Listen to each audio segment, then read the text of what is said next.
Good morning. Good morning. Good morning. Good morning. Good morning. Good morning. Good morning. Yes. Monday. Monday in September. And hopefully you're getting into the spring fever. That's kind of how I'm feeling. Very, very nice. Bulelo's here. I am here. And Leanne Mole is, she's going to be joining us in a second. She says her mic is not working. She's got to restart the whole process. Oh, okay. So she's sorting it out. Don't worry. So, Bulelo, how was your weekend? Yeah, good, Gareth. Spring has... Yeah, I've got the music playing in the background. Just give me a sec. You said good?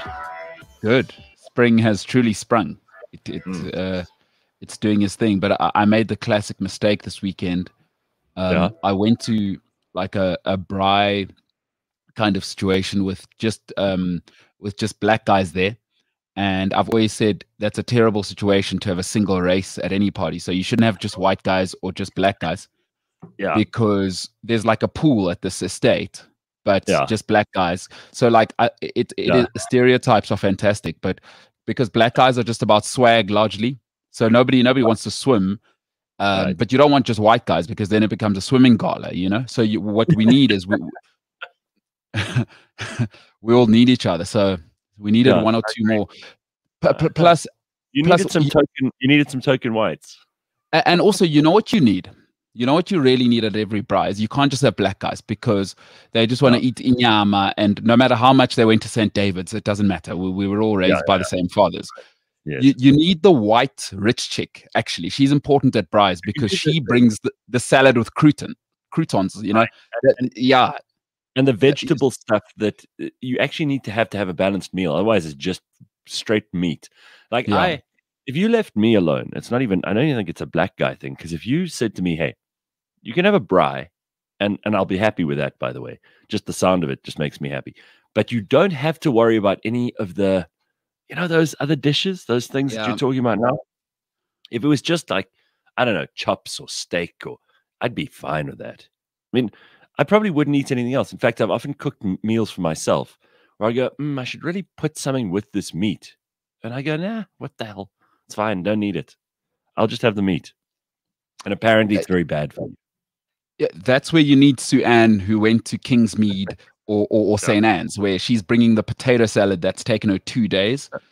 It makes a difference now as you get older as well. I think it's cool when you're 25, but I'm old now, 35. I do want a proper meal at a braai. So, we live when we learn. Well, listen, I'm sorry that your braai didn't work out to be exactly the right quota system for your meal preferences. But who knows? It might be a good thing every now and then. No, it's not. It's not like no. Like I'm old now. I have very few cool braais left in my life. I'm 35. Soon I'll be 45. Probably have 2 kids or whatever. There's no time for braais then. I've got to have quality braais from now on. Well, all right. I suppose if that's there's urgencies banging on your door, and urgencies trying to get you to hurry it up. A couple of comments here. First of all, Ruth says that there are salad bars at Spa, or you can get a garlic bread, so you don't even have to do the work anymore. That's a good point. So I'm pretty good at the bread part of this as well. I've become fairly picky about what kind of. I will not have substandard breads at a braai anymore. This is a hugely important. You've come in at just the right moment, Leanne. We were about to have a boring conversation, but then as soon as you came in, it changed to the most important thing at a braai, which is the breads, and that was what we were about to indulge in. But I somehow feel that even that's not to your standard. No, I thought you said reds at first, and I thought you meant wine. So I thought, yes, I am here at the right moment. Yeah, you're interested in that. Jeez. What about breads? No, I was just saying to Bolelo, so it was it's my mom's birthday today, and we had a little lunch for her yesterday, and these very good family friends of ours came to join us, and it was just such a happy, fun day. You sit around the table, everybody's just laughing and telling funny stories, and everyone was on fire. It was such a good day. It's just a happy day, and there was no pressure to do anything. When you're with people who you've been with a lot in your life, you don't have to.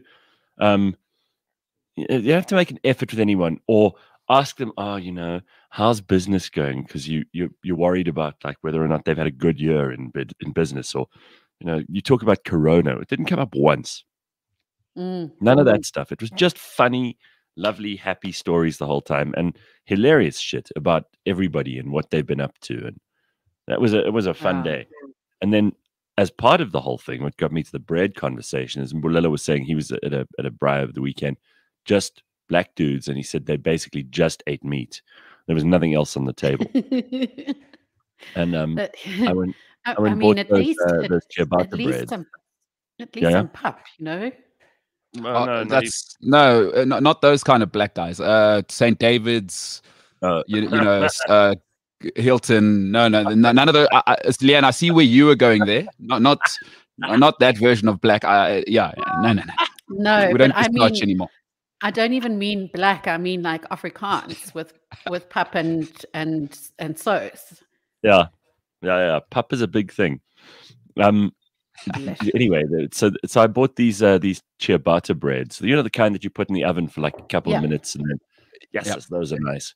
I mean, however, and if I'll never eat like I'm not a big loaf of bread person, right?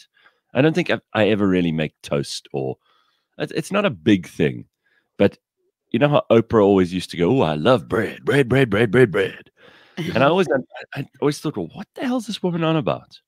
But there is something about a really beautifully baked bit of fresh, fantastic bread that why would you ever go back to like Sasco sliced after that? Why would you do that? No. I know. And also I'm watching at the moment Bobby and Giada. It's a well-known chef in America who travels through Rome with Giada, who grew up. She's a bit of a personality and foodie. She grew up in Rome, and the two of them are doing a tour of Rome and just looking at how things have changed over time with food, which is really something that they don't do in Rome. You know, you stick to tradition, but how things are changing slightly. But what was interesting is how much is based on dough and pizza and bread.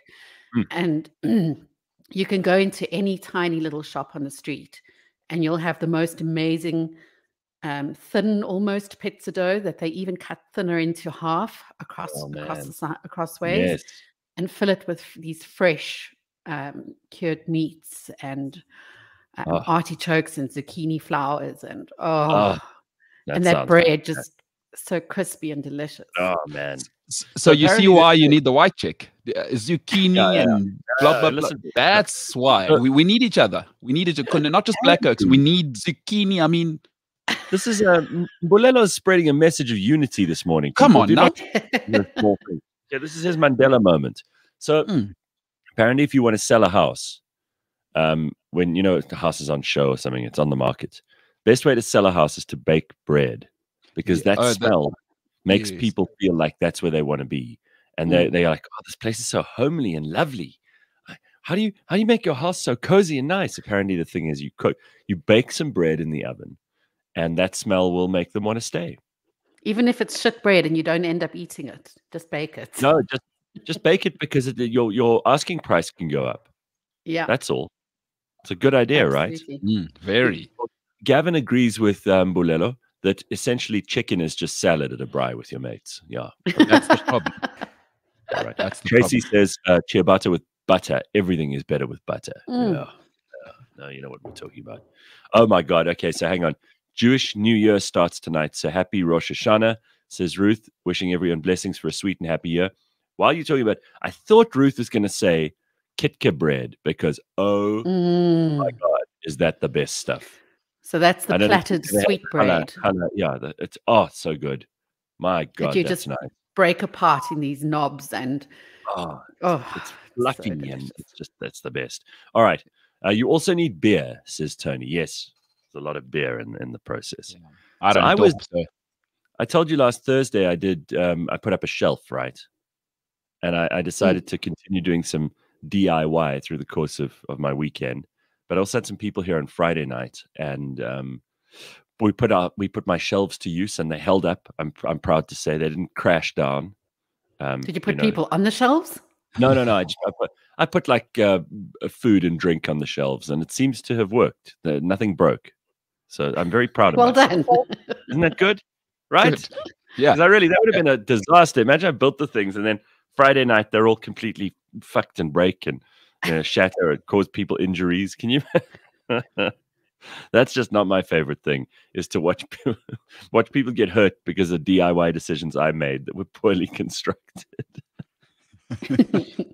This week, I have a couple of things on the agenda that I have to do. I've got to, I have my lists every week, so almost like clockwork on a Sunday night.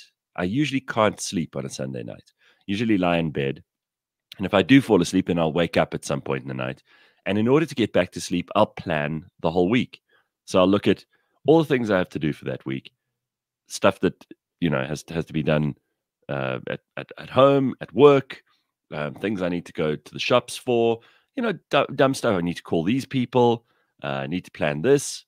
So that's going to be my start to the week this week, and I'm feeling pretty good about it because my list is long. I got to sleep at about 2 last night. Great. At least, yeah. I just want to go back quickly to. So now, Ruth was saying it's beginning of the Jewish New Year, right? Yes. And I had a treat yesterday. What is it like? It's the year 5,400 and something, I think. Let me look it up. It's hilarious. Shout out to them. But it's been a while since we've interacted as human beings, and somebody who I played cricket with when we were very, very young. So I went to King David, and he got a hold of my number. Hey, congratulations, you're working with Gareth Cliff, blah, blah, blah. But I'd forgotten, because I just haven't seen mates for a long time, So I'd forgotten what a Jewish Chai sounded like, because Cape Town Jewish folks are very, very different to the Joburg Chais, the boys. Anyway, well, so it was Chai is more a lib, but yes, I get you. No, but you know Jewish guys, when the jocks get together, they call each other Chai. Yeah. So okay, go ahead. No. There's a bit of like brother or boy or or just the shortened version of any name.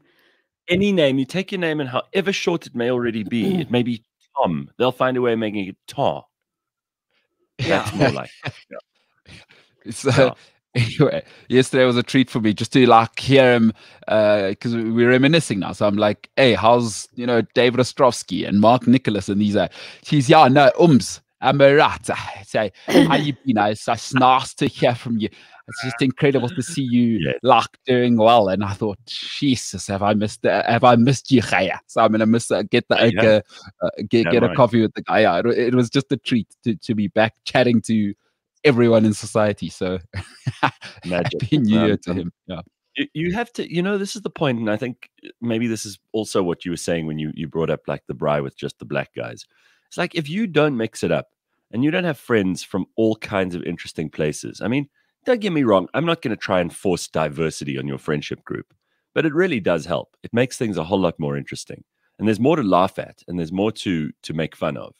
And if I know one thing about me and any of my close friends, we love taking the piss out of each other. Absolutely. That is the basis of life. We are all ridiculous. I like Jewish, black. We are all by the very nature of being human. We're ridiculous. I do love taking the piss. That's my favorite thing. That's the thing you want to spend your afternoon doing. Oh my God, it's hilarious. And you just, when you can really hit people with mean insults. And I sometimes have to stop myself because we get into a thing where we're just trading. Basically, this is what men do. Like, we trade insults with each other. The more we like each other as friends, the nastier we are. And then I'll sometimes start doing that with some of the girls, and the reaction is very different. Doesn't always, doesn't go well. But also, if you had to put any of that stuff that you say onto social media, you'd be cancelled. Oh my God, are you kidding? I would be cancelled. They'd burn me at the stake. I wouldn't make it through September. I'd be done. No, it's not crazy. You're so right, Leanne. I have a 94-year-old. She's I don't know, a bestie. I don't know what you could even call it, but if she, and now she's figured out WhatsApp, by the way. So now some of the things she says are, my God. Is she quite hardcore? No, it's no, just and she's Jewish, so the things she says are just like Rose. You can't say this. You've told us about this woman. She's you spend a lot of time with this lady. So her father mentored my dad. He was a chemical engineer. Her father. Her husband. Sorry. Oh my God, her father must have been born in the Anglo-Boer War before the Rinderpest. No. Sorry, her husband. Was like a mentor for my dad. Yeah, so I've known her my whole life, and she says the most deplorable thing. So to Leanne's point, if somebody caught those WhatsApps on my phone from her, my God, I'm in jail for life. Says, I'm half Lebanese. Please, man, all we have is the ability to be mocked. Don't steal our chay. The Jews have enough cool stuff. Get it together, Mbulelo. I was reminded of the old Nan that Catherine Tate plays. Oh, I love that woman. Who's just so un-PC and just says the wrong things. Yeah, I mean, this is what's great about living in 2021. If you need to have more reasons to love being alive right now, this woman, you can get these clips now anywhere. When I was in varsity, if you wanted to show someone a funny thing, they had to come to your house. You had to get like a VHS or later on a DVD and find the right place and then play it for them. And they had to be in your presence.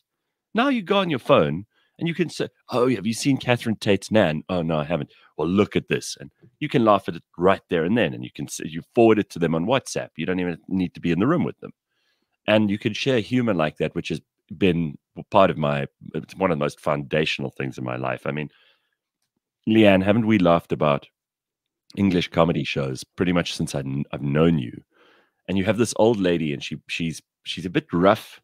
She's like a proper sort of East London Cockney old bitch, and she's hardcore. She's rough around the edges, and she sits there with her legs quite wide. Yes. And she puts her hand in a floral dress, but in a floral dress, are wide open. Goes, hello, my boy. Yeah, she calls him over, and there's the grandson. She goes, hello, my boy. Come on, give your gran a kiss. And then he comes over and gives her a kiss, and then she starts going on about the woman next door. She's like, that fucking woman. And she starts unloading on this woman. And then her takeaway line is always, what a fucking liberty. Yeah. So the one I watched recently, her son, she's in hospital. She's fine. Yeah. But her son wants to bring a friend in to meet her. And she's like, is it a girl? And he says, yes. She's like, oh, thank God, finally. Because she's been scared that he's been gay. And he brings, he says, but Nan, please, don't, you're going to want to say something, but just don't. And this goes on and on and on. She's like, no, I promise you I will not say anything bad. And this woman walks in and she has this exaggeratedly huge nose. And she's like, oh, fuck that. She can't help herself. And the woman says, are you okay? And she says, I had a bit of a cold as well once, or just recently. And she goes, how did you survive that? Oh, that huge nose. It's so great. God. Listen, speaking of huge noses and such things, I saw a friend of mine who I haven't actually, I saw her on Facebook. Believe it or not, I went into Facebook. Who does that anymore? But she and I used to be pretty good friends, but like party friends. I would see her, around holiday time. They had a place down in Belito or something, and so I'd see her quite often. This is many years ago. Anyway, so she got married a while ago, and I met the husband once or twice. Nice guy, and they seem like happy family stuff. But what an ugly child! What an ugly, ugly child! Holy shit! There's a picture of this kid, and no, really, I think it's a boy, but I don't really know. I mean. Do they say he's ugly? No, of course not. No, they think the child's beautiful. But you'll be surprised that kid will grow up to be very, very beautiful. What? No, you say that, but again, objectively, because you can be objective. It's not my kid. I don't have to be nice, and I see other people's children, on social media or in person, and I go, well, that's a cute little kid. That's a cute baby. This child of theirs must be, I don't know, about 3 or 4 now. And it's getting worse and worse. It's not getting better. I don't believe you're right. You say that that's kind of what people say because they don't know what else to say, because you can't go, oh my God, when you look at it, when it walks into your house or something. People say, oh, sometimes unattractive children become really beautiful adults. No, nonsense. I've never seen that happen. You could sometimes check in someone's baby pictures. You say, well, there were the telltale signs there of something very ugly coming. There's a trend a trend on Afrikaans TikTok at the moment. There's an Afrikaans TikTok. You see, you're so plugged in to this shit. There's a trend on Afrikaans TikTok. Those are words that have never been strung in a sentence together by my mouth. Where you can actually... Wow. Where, the whole thing is you upload onto your screen a picture of this like really ugly baby, but it's been faked. I mean, right. They've pushed the eyes close together and they've given it these huge ears, and they pretend they're on a video call. So far sounds like Prince Charles, but yes. Yeah. Okay. Yeah. And they pretend they're on a video call with a friend, and they're like, "Hi Susan, wees vir ons die nuwe baba." And then they show their mum or their gran the picture and say, "Look, we're on video call. What do you think of the baby?" And the woman's like, "Hi,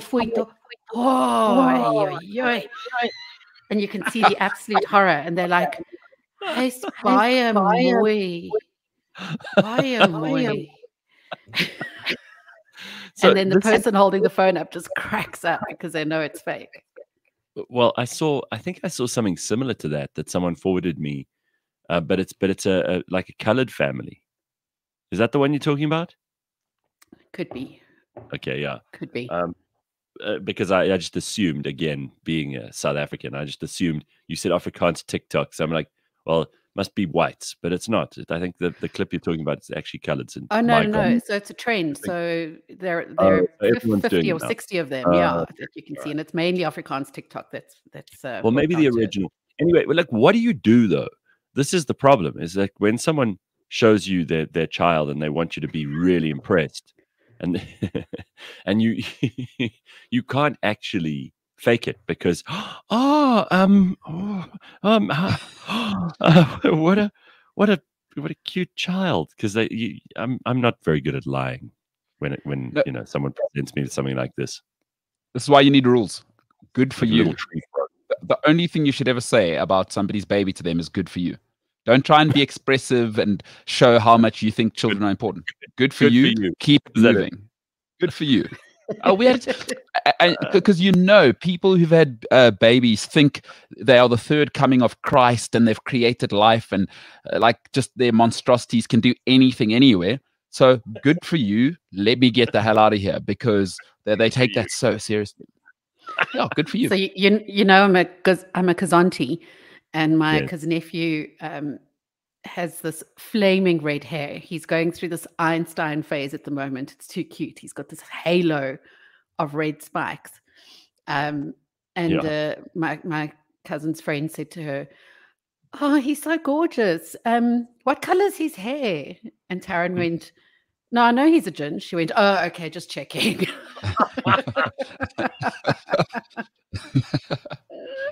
Anyway, look, we can only hope that the kids that look a bit strange when they're younger, we can only hope that they get better looking. I mean, that would be nice, right?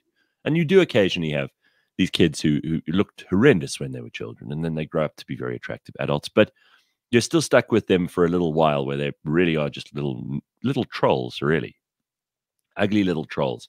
And sometimes, here's the interesting thing, is sometimes the parents are very good-looking people, and they produce this very ugly child. It's not. Let me just be clear here. You think that because the parents are good-looking, the kids will be, but that's not always true. Let me just be clear, because I felt like my cousin nephew got tossed into the ugly pile. He's certainly not. He's the cutest thing, and he's a good-looking baby. Yes, I know. You have to just put that caveat in there. No, I got you. But we were talking about ugly babies. That's how it came up, that the ginger hair. But have you noticed this, that sometimes like one of the conversations yesterday was like, if you breed with someone who has thick ankles, then those thick ankles are going to be in your family forever. Thick ankles. So I think my grandmother used to say, a weak jaw and thick ankles you must avoid at all costs. I don't mind who you marry. That's an old person thing. I know, but don't marry a girl with thick ankles and with a weak jaw. That was always what we were told as children. It's a solid starting point. Can't fold towels is the saying with the weak jaw. But it seems to be much older people. I remember my grandfather, when I put on my matric dance dress, my ankles were obscured by a piece of furniture. And he said, move over. And he looked me up and down and he looked at my ankles and he went, yes, that's good. Like, what? Yeah. Dropped. Definitely an old person thing. Like now it's big booties. Yeah. I mean, this is exactly right. So there used to be this study called phrenology, where they would actually look at the shape of your skull, and that would reveal something about your personality, your character, your intelligence, right? So when they described someone like Anne Boleyn, the wife of Henry VIII in the 1500s, they would say Anne Boleyn had an intellectual forehead. Now, I mean, there is no way you can judge how clever someone is by the shape of their head. None. Okay, it's completely discredited. It's pseudoscience. It's bullshit. We all know it's bullshit now. But in those days, they didn't. So if you had a very sort of proud forehead and it was quite big, they thought you're obviously very smart. You're obviously a clever person. Because in those days, everybody was pretty stupid. I mean, all that they knew could have been fitted on the front page of a newspaper and there'd be space left over. And that would be their whole life. Everything they knew in their lives on one page. They were not very smart people. Obviously, there were some, but there was no way you could tell from the outside. So the way they described people was, Anne had a really good forehead, a very intellectual head, and she was wise and erudite, and you could tell that from her jaw. Like, because she spoke well, her jaw was of a certain proportion, right? They're kind of ridiculous. This is how people used to talk. And I think there are characteristics that you can definitely pass down. Like, there are some things in families that are indistinguishable from other people's families. Like, you can immediately see if someone is someone else's kid or if they are related in some way. And you often see it with siblings. You can compare with your siblings and there can be vast differences, but there'll always be one characteristic that people have in common. And some of these things are pretty damn obvious. They're family characteristics. So I think that those old people, there may be something to it, like the thin ankles thing or the weak jaw thing. There may be a thing going on there. They may be right about something. Those old people weren't always wrong. No, dude. I can only speak for men. Women, I don't know how you think. I don't know how your life goes. You have to, if you fall in love with someone, you have to meet their mother. Just so you know what you're in for mid to long term. You have to know how this thing's going to go. And to those people that are so enlightened that they've transcended to the sixth dimension, good for you. Looks do matter. Now you know what you're going to be in for at a 60th, with your mates when you're 60. Also, I mean, surely you've got to think about what you pass on to your children. So you do want to know. What if you have like a gammy thumb or something? There's something wrong with your hand and you pass that on to a child. It's true. That's true. But also the same could be said for women looking at fathers. But I'll tell you what, I also, it's so weird that you mentioned Facebook, Gareth. I never go onto it other than for work. Yeah. And for some reason last night, something caught my eye as I opened it up. And I ended up scrolling through and it left me with such a horrible feeling. I don't like associating with the people that I knew from the past. I really don't. I'm not good at keeping school friends and varsity friends. And I tend to move on very quickly. But there was one guy in particular who I remember when, 14 years ago, he was this, he was an Olympian of some sort. So I just can't remember which sport. And I was really into him. He was like a friend of a friend. Okay. And I was going through my kind of baby lush moment where I would pick up basically anyone and be proud about picking them up. Sure. I remember putting my hand on his leg and he wasn't happy with that. But it was all jokes. He was an absolute gorgeous specimen. Yes. And I happened to find something where he was tagged and he looked like he'd aged 4 times. Oh, that's horrible. Oh. And his wife is still beautiful. Yeah, you see, and you got to feel so sorry for her, right? Well, I mean, I don't. They love each other and they've got lovely children and all the rest of it. But yeah, I was just. It happens with men as well. But you said he used to be hot. Now he's revolting. I feel for certainly not what he was. Yeah. Yeah. Shame. Like if you are in a relationship, before we move on, it is a big thing though. Like I don't understand why you wouldn't want to forget the rest of the world and Instagram. Why wouldn't you want to be in the best shape for your partner? I've always wondered when people let either partner lets themselves go. It's like, don't you want to give that to your partner? You would think. All right, let's do a little bit of headline this morning. Headlining. Let's see what we've got here. Former President Jacob Zuma released on medical parole. Surprise, fucking prize. Didn't we know this was going to happen, right? The Shabir Sheikhs, inevitable. Yeah. Unbelievable. Well, did you see what happened with Ridi Tlabi and Jacob Zuma's daughter? Because that got hot. You were watching the story unfold, Leanne. Tell us. Yeah, like 0 to 100. It's pretty intense. I don't know who started it, and I don't know if there was something, happening before it. Well, there's the book that Ridi Tlabi and the series that she did on the girl who accused Jacob Zuma of rape. Remember? Yes. And who was then in this particular who died. I think it was suicide. I can't really remember now, but that was where it all started going very sour, because Ridi Tlabi basically told this woman's story, and it was harrowing. It was the most horrible version of kind of what Jacob Zuma is supposed to be like when no one's looking. And this poor girl, who was the daughter of a friend of his, and just what a creep he is. So yes. So I think it was Reddy who started, and she said she was referring to the riot instigators. She said, they all think they can't be traced. You don't even need the hawks. In 5 minutes, these minions can be found. Then they abandon Twitter. Should they stay and be bold? Imagine being 36 and appearing in court on a Monday over politicians who don't give a rat's ass about you. And then the daughter, Dudu Zuma Sambudla, replied, the same politician you used to visit in his Forest Town home. I know, because I had to open the door for you. And it didn't end there. You followed the same politician to Genendal in Cape Town, Gqubeka, and I'll open the files. You are just bitter.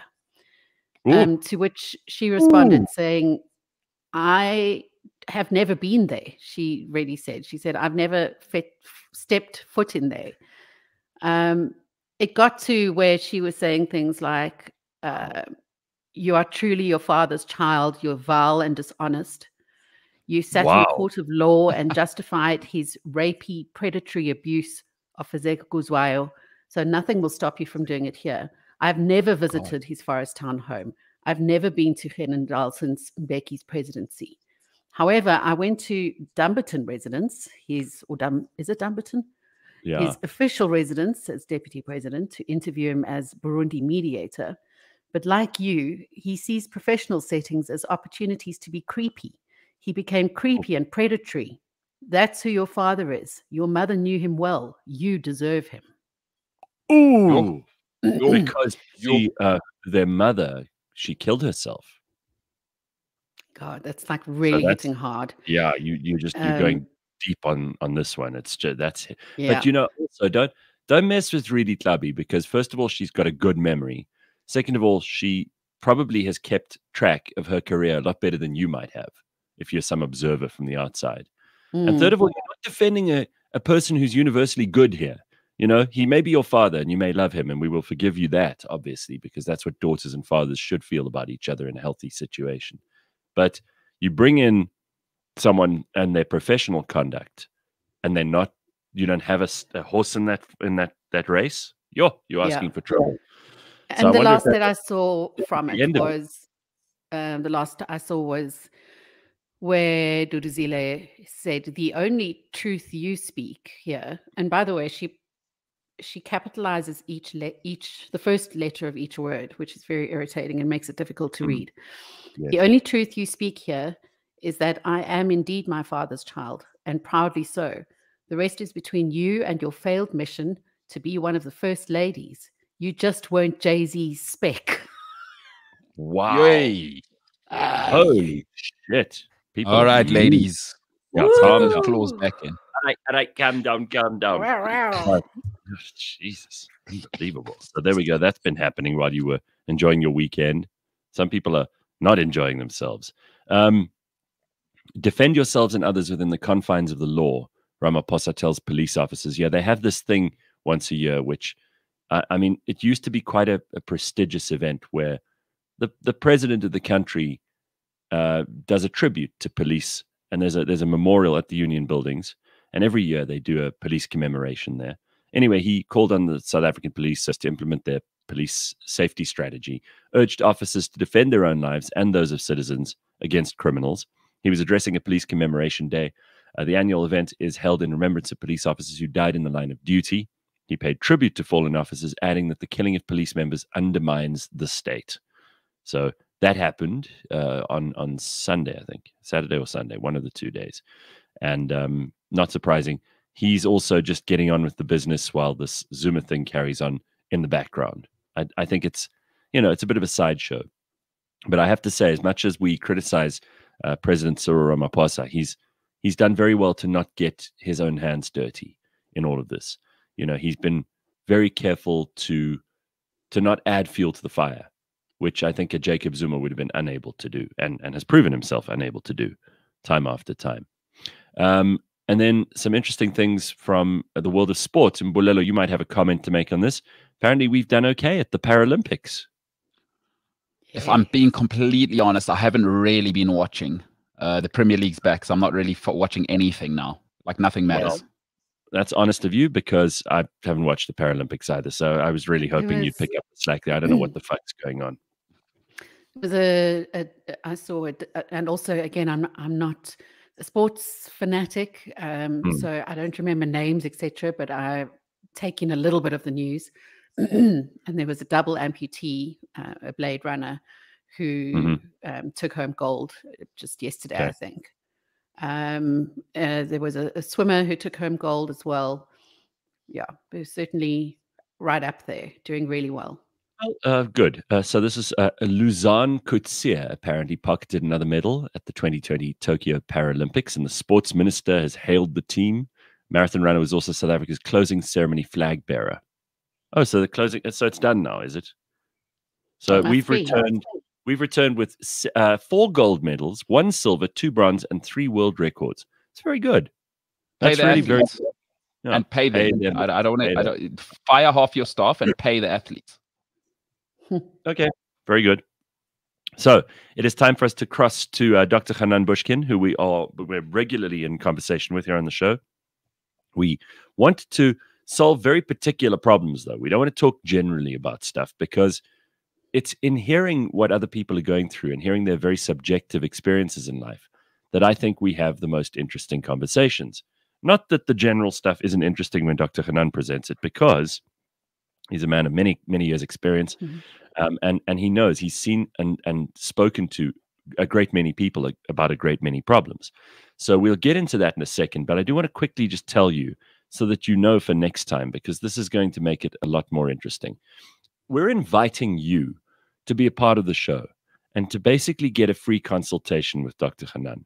So if you have a difference of opinion with a partner, a family member, a work colleague, or a friend, get that person to come and join us, and let Dr. Hanan guide you, help you figure it out. You can email contact@cliffcentral.com and we'll set it up.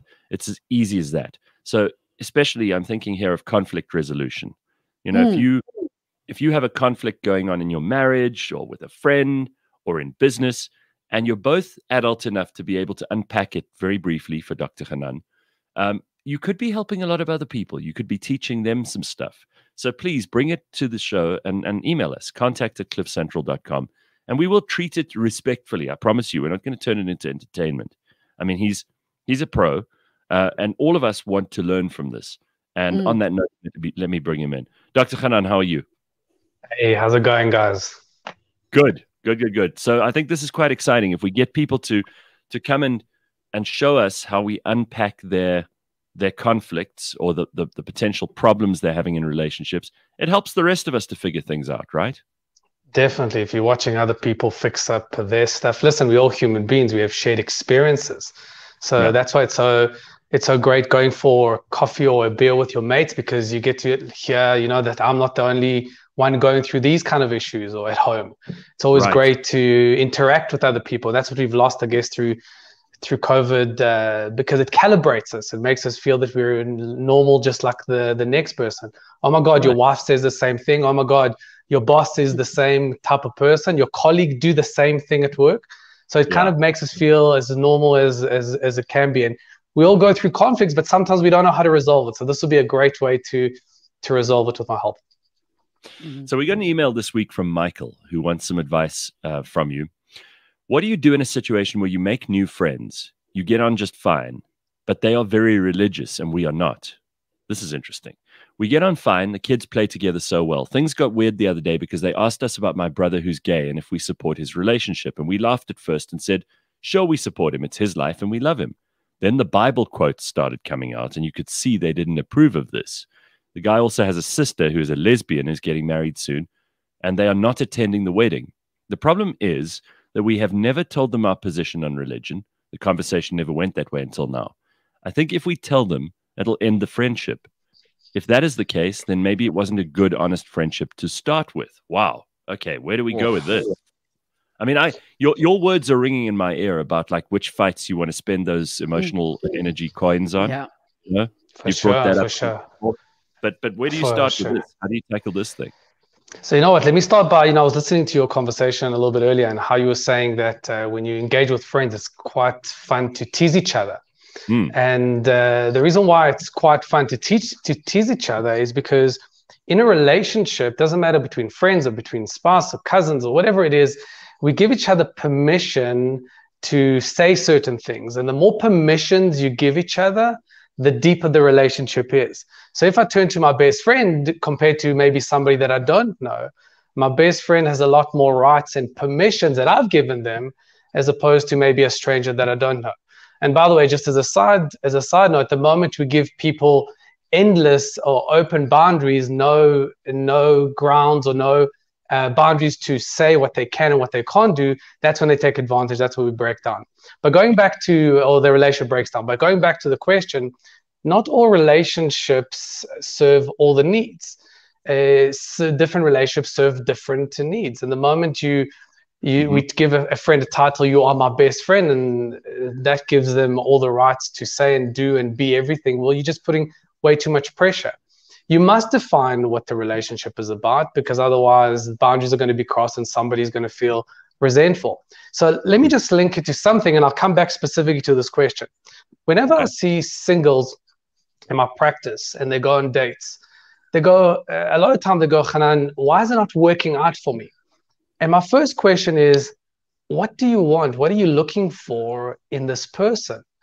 And the moment they go, I don't know, that's when I go, well, that's why it's not working.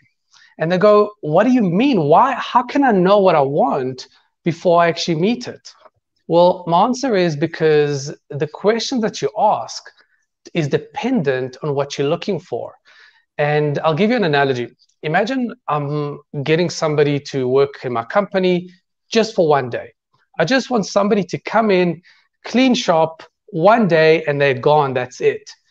The interview process is going to be very different. The questions that I'm going to ask them is going to be very different compared to if I'm looking for somebody to run my business with me.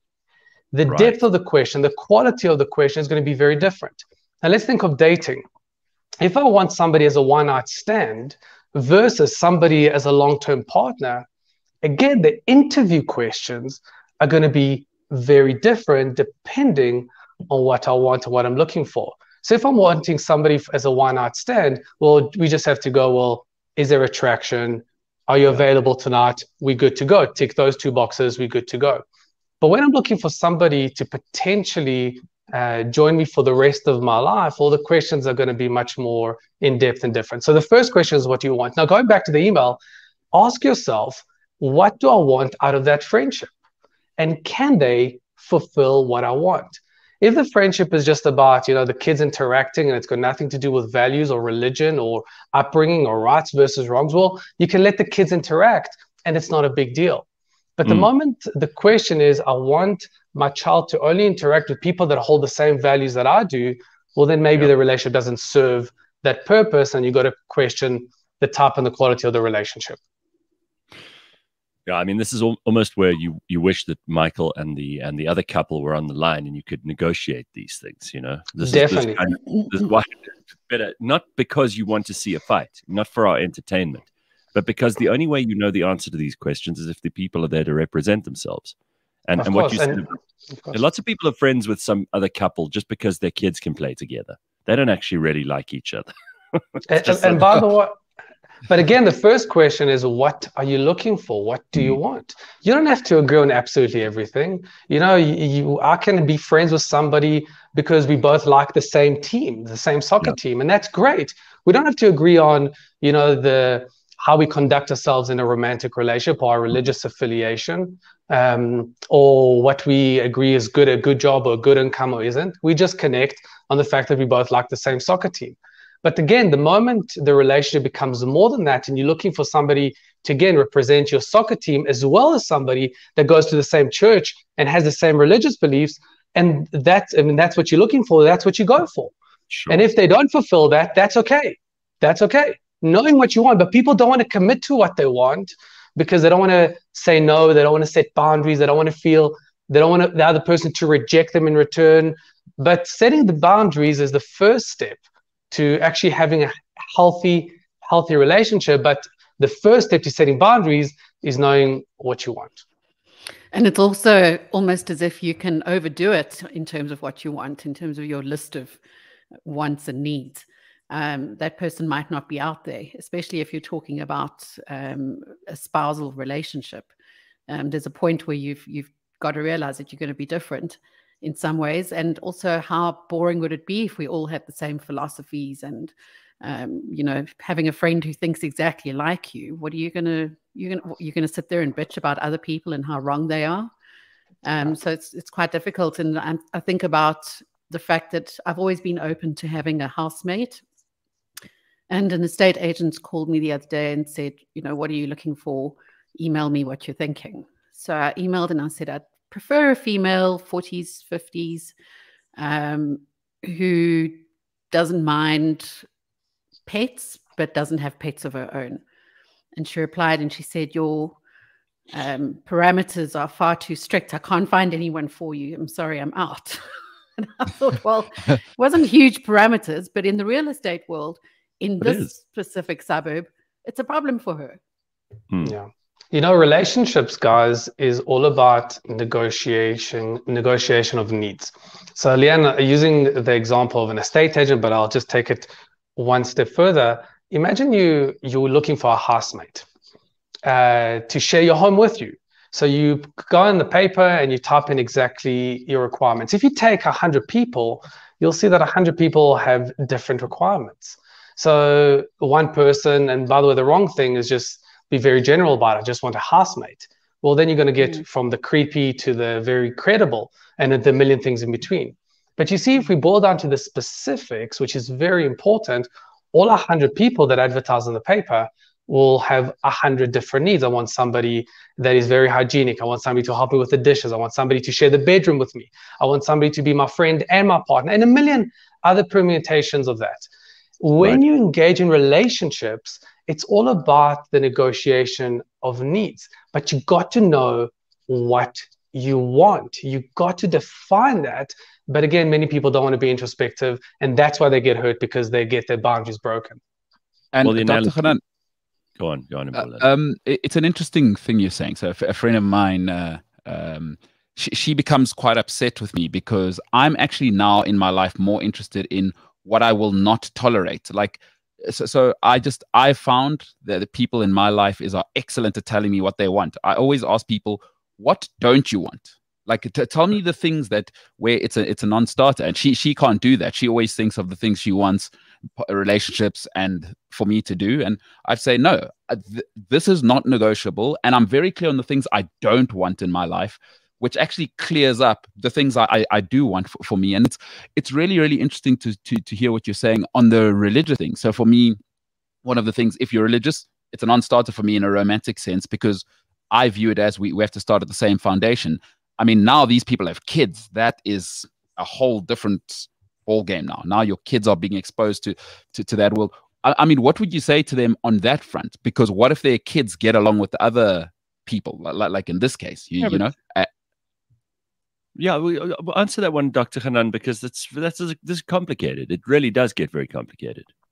Yeah, well, look, I mean, a lot of parents live vicariously through their kids. Right. But again, what role does your child have, and what needs can be fulfilled through the relationship with the other child? So if it's just about playing soccer, listen, my kid plays soccer, and the relationship that he has with his friends is just soccer.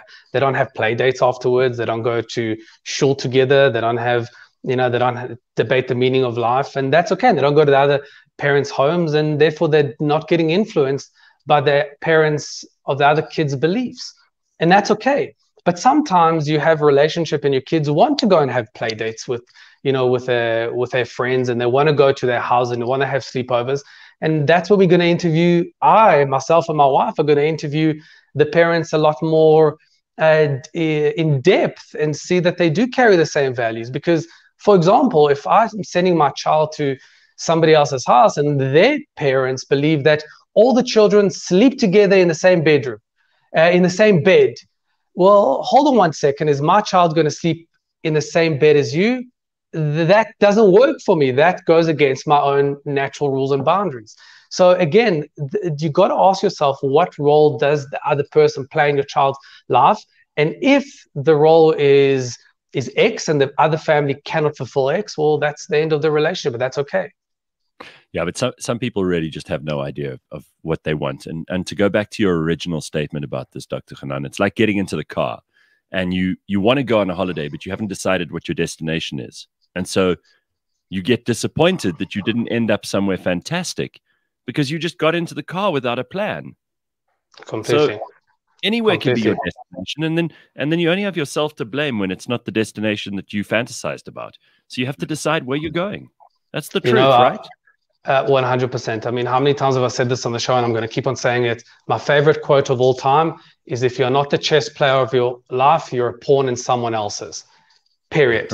If you don't know where you're going, you will always end up being where somebody else wants to take you. So taking your analogy further, Gareth, if I know I'm heading to Cape Town and somebody comes along and says to me, hey, can I have a lift to Durban? The answer is no. You can come with me to Cape Town, but I'm not going anywhere else. But if I don't know where I'm going, for sure, I'll give them a lift to Durban, I'll give them a lift to PE, and I'll give them a lift to everywhere else. And I wake up 20 years later and I was everywhere for everyone else, but not for me. But committing to a position, I've said this before, the reason why it's so difficult is because it comes with loss. The moment you commit to Cape Town, you have to let go of Joburg. The moment you commit to marriage, you have to let go of being single. The moment I commit to job A, I have to let go of all other opportunities. And people are very greedy. They want Cape Town and Joburg. They want married life and being single. They want to have job A and have all the opportunities with job B, C, D, F, G. And that is when you end up 20 years later regretting your position and the direction of your life. Knowing what you want. Carl says the best way to describe this roll thing is with rolls. If you want a garlic roll, don't order a cheese roll. Yeah. And you know what? And even, sorry, you were going to read something? No, just this is a good comment from Michael, I think. Until you take care of your own emotional state, you'll always be attracted to someone who will reflect your unintegrated emotions back to you. Happiness comes from working through this in yourself. What do you think of that? Well, let me address the roll thing. The truth is, though, if you want a garlic roll, I mean, many people go, let's use the same analogy, go to a restaurant and say, give me a roll, I'm hungry. And then you get what you don't want. So knowing what you want is very, very important. Yeah. Or I always say you have to have a blueprint in life. Mvulelo, we were talking about this a couple of weeks ago in terms of exercise. You've got to have a blueprint because a blueprint drives your discipline. A blueprint drives behavior. A blueprint drives consistency. So a blueprint is important. Knowing what you want is part of the blueprint. And do you have to have a blueprint for every aspect of your life? The answer is yeah, but realistically, you would only create a blueprint for areas of your life where you're not getting the desired results. So if I'm getting desired results in my career, well, that's great. Obviously, the blueprint is working. I don't have to replan it. If I'm not getting desired results with my health, then I need to revisit the blueprint for sure. So look at those areas of your life where you're not getting the desired results and work out and ask yourself, am I working through the accurate blueprint? And you'll see 99% of the time, the issues with the blueprint. Magic. We're going to end it on that note. Thank you so much, Dr. Hanan. We'll check in with you next week. And as I said at the beginning here, if you have a conflict situation with someone, or there's something complex going on, it could be a partner, it could be a family member, a work colleague, even a friend, email us. We'll put you on the line with Dr. Hanan. It's a free consultation. I mean, how often do you get that in your life? And he's a busy man. This guy's booked up from noon till night, well, not even noon, from early in the morning. We basically squeeze him in on the show because that's the little bit of time he has. So if you want to get Dr. Hanan to help you resolve your conflict once and for all, email us, contact@cliffcentral.com. Thanks, Dr. Hanan. We'll check in. Nice to see you guys. Good stuff. Very good. So there we go. There's some useful information for the day. I love this. Michael continues with his wisdom today. He says, if you don't know where you're going, you get there too. Amen. Yeah. Amen. Amen. Eddie says some people want that. They want to get into a van and just adventure. Kickstart van and just drive. Yeah. I have friends that I only go surfing with, nothing else. We will never hang out. We only surf together and we're social in the water. That is how far it goes with certain friends. Well, yes, you know what kind of things you want from that friend. That's amazing, Eddie. Teach the rest. Clear objective. Yeah, exactly. And Robin says, my girlfriend is always stealing my T-shirts and sweaters, but if I take one of her dresses, suddenly we need to talk.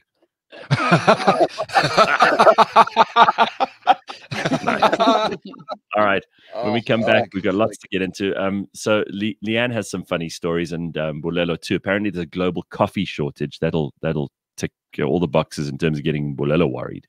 And there's a story about a sound engineer who makes charcoal from agricultural waste. That is a project that he did, and now it's his full-time job. He now supplies Pick n Pay. Amazing. He was a sound engineer before that. Lots of other good things. It's all coming up on cliffcentral.com next. Stick around. It's Monday morning, 7 o'clock.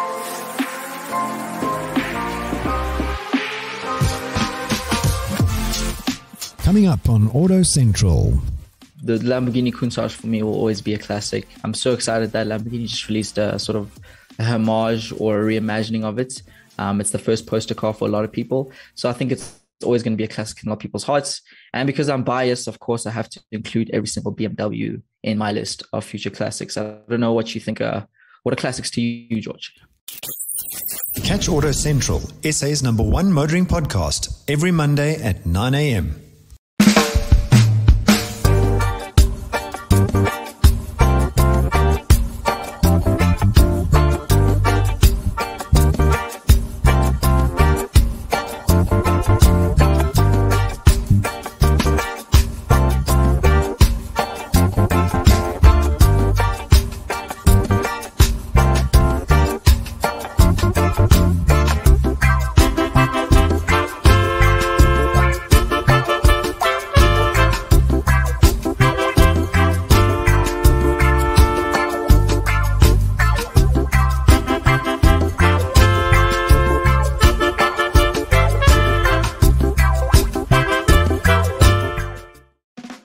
Hi, my name is Martin Bosov. I'm the culture evangelist at King Price Insurance. So what culture? How culture? We do a little bit of a resilience program with them. Just quick things, strengthening them as individuals. Culture eats strategy for breakfast. So you might have read it, heard it 1,000 times, etc.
Yo, I put it like wow. This that sound. These oaks don't work hard like me. I hope they know by now.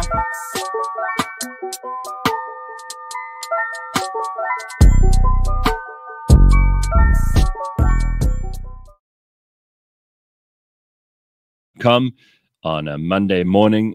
So what's happening on the MKT show?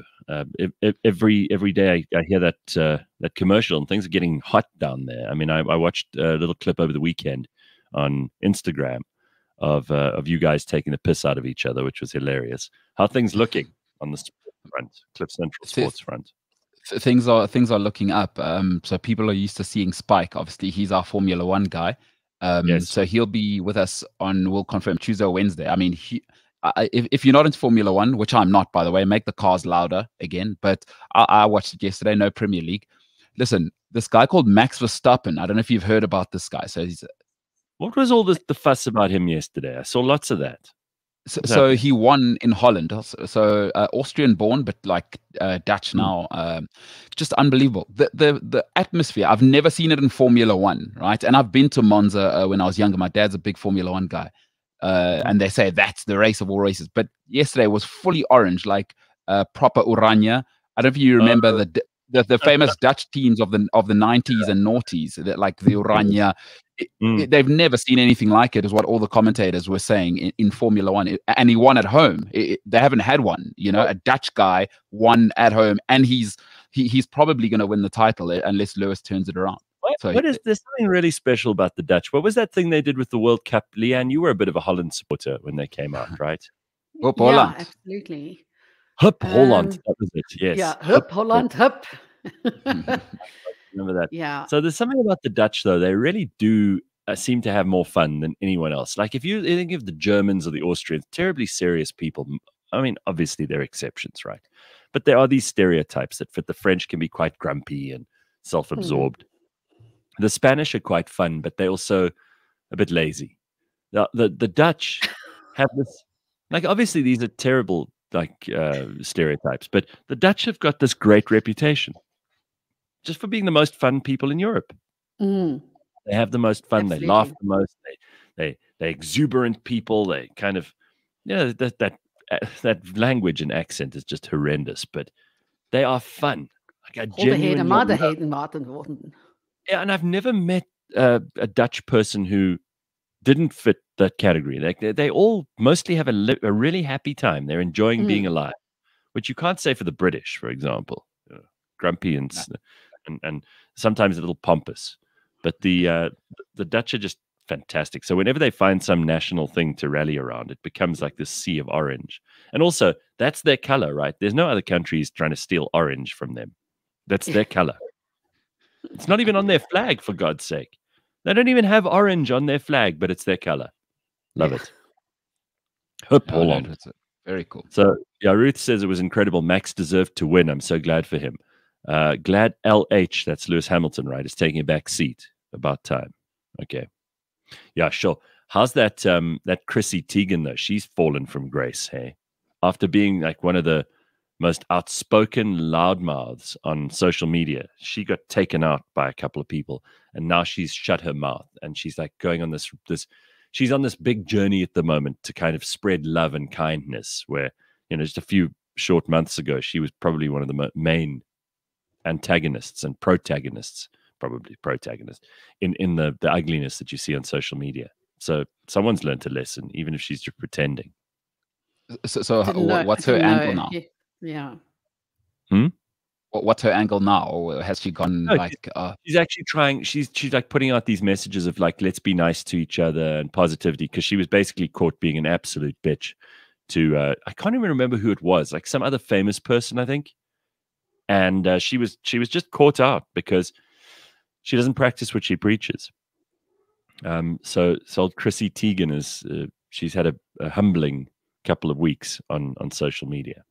Anyway, let's just talk about this coffee shortage, because I think that's a very, very, very serious concern. If you really want to get people upset, tell them they can't have their coffee. So I didn't know this, but Vietnam is the second biggest exporter of coffee in the world. Sure. And what's happening there is because of a severe strain that's now peaked its ugly head. There are huge measures to curtail exports, which is really affecting the coffee supply in the whole world. You'd think that Brazil could perhaps carry it itself, but they've struggled with drought and with frost as well. So their coffee harvests have been damaged. And the world is facing a potential for a major coffee shortage. And if not shortage, then the prices are going to go sky high. So, yeah, that's pretty scary for well, coffee it's Africa's people. time. West Africa, the rise. You're correct. Like this is our chance to fill the gap in the market, right? And my sister lives in Cote d'Ivoire, just to tell you. And I'm always say, like, it's interesting. I don't know if you know this. I don't know if either of you have been there. But it was interesting to me when I went there. I thought, oh, I'm going to have the best chocolate in the world. Back then, I ate chocolate. And, the coffee, that's not a thing there.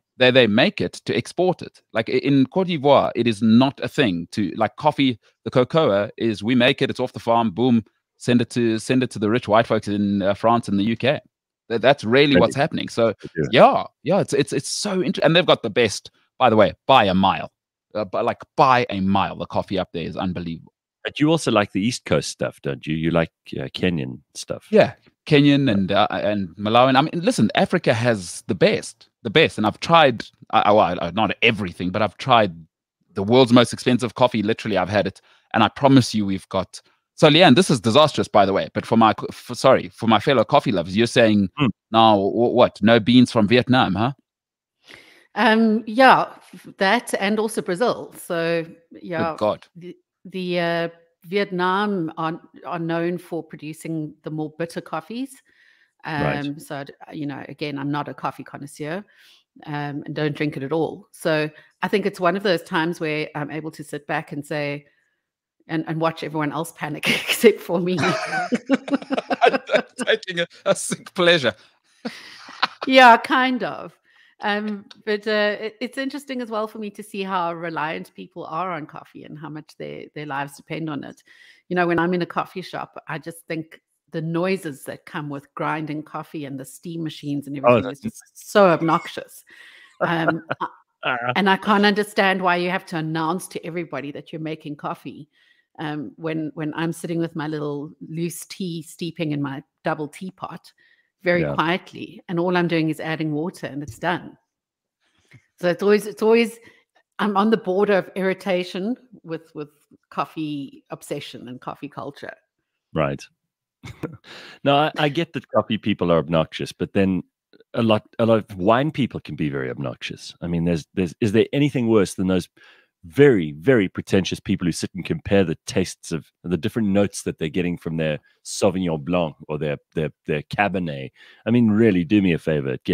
They crawl right up their own backside sometimes. So those people are as bad as the coffee snobs. But I do understand, and I'm always going to. Bulelo, you kind of taught me this. Like, why have a shitty cup of coffee? Why have a shitty glass of wine? Why drink water that is full of sewage when you can drink the good stuff? No, absolutely, absolutely. So I think that's the way to go. So the most obnoxious coffee drinker is a bullet coffee drinker, says Ben. So what bullet coffee is the one with the melted butter or something in it, right? Yeah. Jesus, that sounds like something heavy. I've never even wanted to try that. I even if someone else makes it and they make it really well. The best in Africa is black coffee. Try it one-handed. Oh, that's just vicious. Oh, my God. Yeah, really. There's always going to be one. So, and Dogozo is agreeing. East Africa also provides some really good coffee. Apparently, if all else fails, we still have tea. Yeah. Bloody right. Rooibos, a biggie rooibos. And with the rusks, Oma rusks. So Jeremy says, go. Mbulelo, this one's yours. Nothing wrong with Coffee Haze in Frisco. All right. It's people like Jeremy who should not be allowed to have children. You're a danger to society. It's these kinds of people that are eroding the fabric of what Nelson Mandela was trying to build. Unbelievable. Zanzibar Coffee House in Stone Town was the best coffee I've ever had, says Jamie. Wow. And apparently, according to Shani, coffee was discovered in Ethiopia. Wasn't it weren't the Arabs mostly responsible for that? Like everyone has their story, right? When I was, you go to South America, when I did the tour there, the Bolivians will tell you actually it was us, and like everyone's got their own lie, It's important to who was saying, was it on the Burning Platform last week, where you need the national identity to stem from your own lies repeated enough times? Yes. Yeah. And by the way, on that note, talking about national identity and solving problems, we love having conversations about things, but I love it even more when people come with practical solutions for stuff. I interviewed Muzi Kuzwayo last week, who is someone we've worked with at Cliff Central before. He's an old friend. He's one of those people who I can always rely on for some wisdom. And Muzi's written a book, South Africa's Promise, and you've got to hear the discussion I had with him. In fact, Dori, who produces the show, she was listening to the interview. She said to me afterwards, I'm downloading this book immediately. It's free, so you don't need to go buy it. But it's the most incredible book, and it's full of practical solutions to all of our problems. And Muzi just decided he's going to sort this out. He's sick of hearing other people complaining and never doing anything, so he's going to make it right. So that's coming up this week. We'll let you hear it as soon as it's ready. So apparently, Mbulelo, you had another step in the direction of disaster with your nightmare neighbors. You've had to send a second email to the body corporate. This is the one who's moved in with children and they're not allowed to, right? So now, yesterday, obviously, what happens with kids is you get other kids who visit, right? And now it's a nightmare. What happens? Trying to enjoy my Sunday, just come back from the gym, just trying to live my life, spoken to the family, we have a family call once a month. I get a knock on the door. Hi, we hit the ball over the wall. Oh my God. I thought, oh my God, this is my life now. Like I have no privacy now. This is my father used to say to me all the time, when somebody tells you who they are, believe them the first time. This is my life now. This is what it is. 20 minutes later. Sorry. Oh my God. So now, like, I have to nip it in the bud, right? You're not allowed children in this complex. I want my privacy. I'm sorry. Like, I didn't move in here. Like, I'm happy for you that you have kids. Nothing wrong with kids, by the way. I know, like, it's fantastic. Go and live somewhere else. Like, this is not it. I'm not doing this for my summer. I'm not having like a summer where I've got to sit outside with earphones on because your kids are screaming in a complex where you're actually breaking the rules already. So now I'm like, I was at the brink of hell before. Like, okay, they're screaming through the wall. I'm living in hell now. I'm living in hell. Little girls are screaming now on a Sunday and throwing a ball over my wall. That's it now. I'm so sorry I'm laughing, but I do think this is funny. I can see you kind of melting down in your house going, oh God, this is what the rest of my year is going to be like. It's what it's going to sound like. Well, I had a rude awakening on Saturday morning. I sat bolt upright in bed at like 6:30 on Saturday morning because there was, I don't know what the neighbor on the opposite side of the road was doing, but it sounded like Armageddon. Leaf blowers and lawnmowers and grass cutters and people shouting and shit dropping on the ground. It sounded like there was a battle going on. I don't know, 6:30 in the morning on a Saturday. No. Surely that's not right. And also, so just something like, I don't know if either of you've been to India, but if you've been to India, it's just a noisy place. Like everywhere is an assault in the sense. Yeah. So the family's from India, right? Not like Durban Indian. Indian. I got you. So they're drilling at 6:30 on a Sunday. Like, I now had to go over there. Like, no, excuse me, no. We're doing this at 12 o'clock on a Tuesday, not now. Did you say something? I mean, you actually took them on. Okay, good. Gareth, you have to. Like, I refuse in my personal life, right, to not let people know immediately where they stand with me. Like, I don't want people to think, oh, you might be a good oak. I could probably push it. Like, no, you will not drill next to me at 6:30. Absolutely not. Wow. Okay. I do love this. I live in hell. I'm having a lot of fun hearing you breaking down over this shit. And isn't it now? This is how you know you're old, because when you start complaining about the noises that your neighbors' kids are making, then you know you're old, right? That's now that's your reality. Oh my God, how funny! I do love it. All right. Well, Leanne's looking for a housemate. Maybe you can send that family to her. They can live in her house. I'm sure you'll love that, right? That's your I thing. put out my expectations already. Thank you. You were rejected roundly. Yeah. They decided True. Too picky. All right. How did these neighbors get to move in if there are these rules? Don't people check at the gate? No. And are they aware yet, is what I want to know, that they're not supposed to be there with children? Well, I've sent the email to the body corp and to the owner. I got the hold of the owner's email address. So now I sent him another email yesterday. I said, Paul, what's going on here? Like, you know the rules. You will forgive me, but you could be mistaken for a Karen. I mean, those are very Karen moves. No, but listen, I'm addressing it directly. It's not like I'm going to the body corp. I'm going straight to the guy who owns the house. Bulelo, I'm not in any way criticizing your direction here. I think this is exactly, but it is a little Karen-like, if you were a white woman with a bob haircut and you had, and you wore sensible shoes, and you were spying over the neighbor's wall the whole time, then I would say, well, this is the kind of behavior I expect from you. It's almost like the stereotypes we were talking about just a moment ago. This is what you are. But it turns out you're not a Karen in terms of appearance, but deep down inside, I think you are.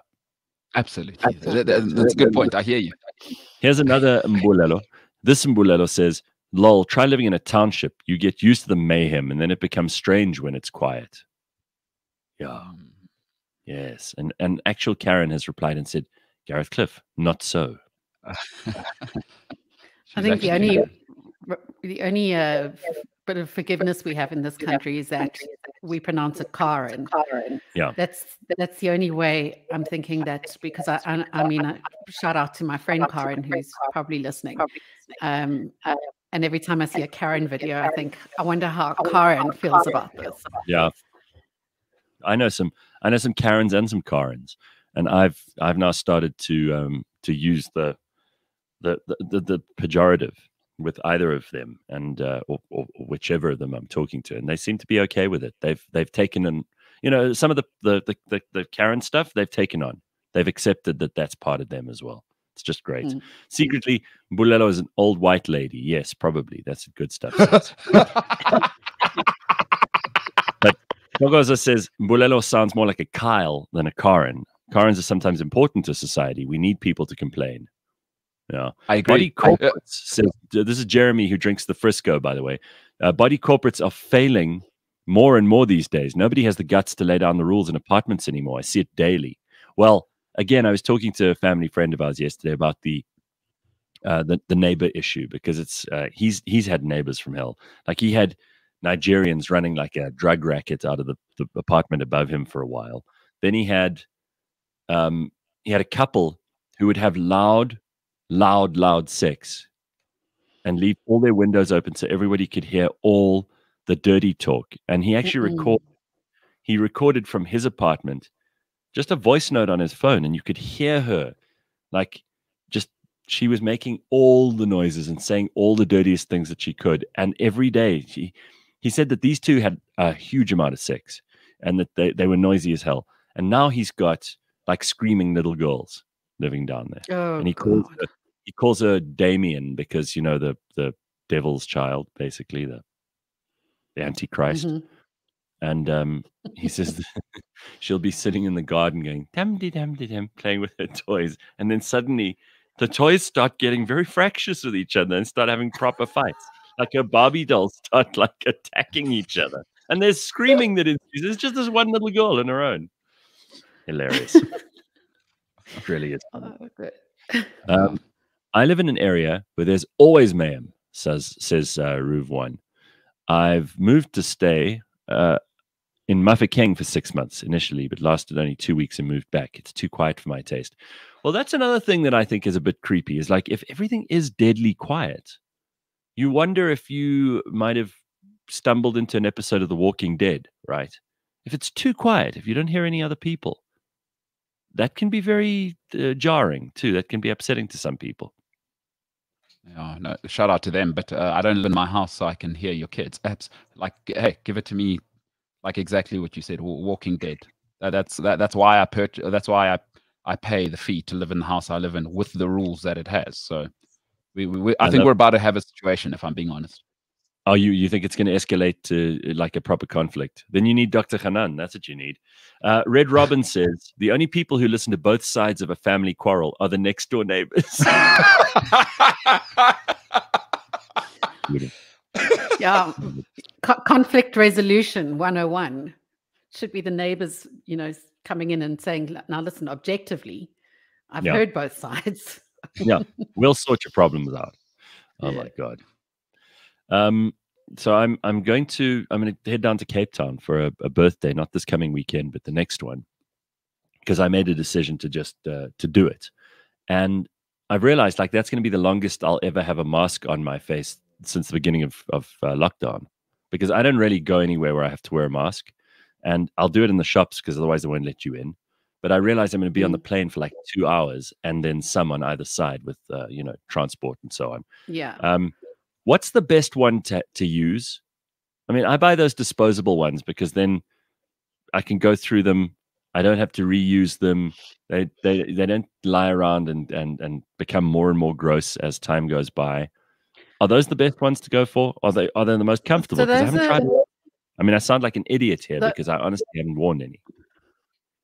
Those, I mean, firstly, sympathies to people who have to wear them for 8 to 16-hour shifts. Mm-hmm. But just in my experience, the disposable ones for me are the easiest to breathe through. But they're quite rough on the edges and they irritate my skin. So I found these ones that I bought online that are the softest fabric. Oh, yeah? Yeah. So it's a bit late now for you. Although when are you going this weekend? I'll send you a link. Next week. No, next weekend. I'll send you a link. Time. They're really soft and comfy. And they come in black, grey, and pink. So I recommend you wear the pink ones. But wouldn't you want to get an N95 if you're going to have to sit next to somebody you've never met who probably was for Gareth, it's not protection. It's you don't get me wrong. It's comfort. I would rather not wear a mask at all. In other words, my fear is not coronavirus. It's which one can I wear that is going to irritate me the least. So Leanne, spot on. I don't care about the coronavirus. I've told you that. It's like picking a partner. You don't really want to do it, but which one is going to annoy you the least? Yeah. For the rest of okay. Cabela says use a face shield. No, I don't think I will. That's ridiculous. Gareth Cliff caught on a plane with the face. Like, is that like the ladies at the till? Like a welding helmet. Sorry, Gareth, can I have a photo? Just sorry. Well, this is the funny thing. I bumped into somebody the other day, and they said, "Oh, can I have a picture with you?" So I said, "Of course you can." And then all the masks and things came off, and I was like, "Okay, so why do you bring your head in closer?" Yeah, no, I was fine with it. Didn't mind. But imagine me wearing a visor. That would be ridiculous. Get that one that tightens on your head rather than around your ears. It's much more comfortable. Tightens around like pain. Oh, right. Got you. Okay. I'm scared of other germs on planes, which is why I won't wear reusables on the plane. And also, you've got to then put it somewhere. I throw them away straight away as soon as I've worn them. They've got to go. Sorry, now that we're here, before we go to this one, have you ever had any ask for a photo and people I don't know if I've ever told you the story, but when I was in South America, not too many melanin rich people there. Yes. And in South America, they're not like us here where they're polite. So people were these chicks were licking me in places, by the way, real thing. Real thing. Nice. Anywho, nice. Have you ever had that, where somebody adores you so much, they just cannot help but touch you and go as far as lick or not? If someone did that to me out of the blue, I would probably get physically aggressive with them. I don't want to be licked by someone I don't know. No, you've never had that. I mean, the closest I've experienced to that is being in Mauritius as a young blonde woman. Yeah, that was pretty exciting for the Mauritians, the locals, but there was still a great amount of respect, which was great. And Leanne, you never had anyone go full on, oh my God, there's Leanne Mole. Boom, let me touch her huge tracts of land or whatever? If I have, it's usually been women, which has been quite flattering. Okay. But no, I usually have people walking behind me going, "Oh my God, that's Leanne Mole," in front of me, as if I'm deaf, just because, you know. But you did. You also can usually talk about me. But you did have that kindly Chinese gentleman in the lift try to lick you. Oh, I mean, he did lick you. Yeah. No, he did. He licked my face. But that was a case of assault. It was molestation. That was actual. Yeah, that was molestation. Yeah. What? I mean, he had his hands up my dress. He was. Yeah. Xi Jinping. He's now the premier of China. Good for him. Just being around Leanne Mole accelerated his development very fast. He highly doubted. Rose right to the top of the Chinese Communist Party after that. It was fantastic. Different Silk Road. I got an email here from Deirdre. She says, "Hey guys, I listened to your podcast from Australia. I've been here 11 years, and it's a valued connection to South Africa. I just listened to your Friday segment on feminism.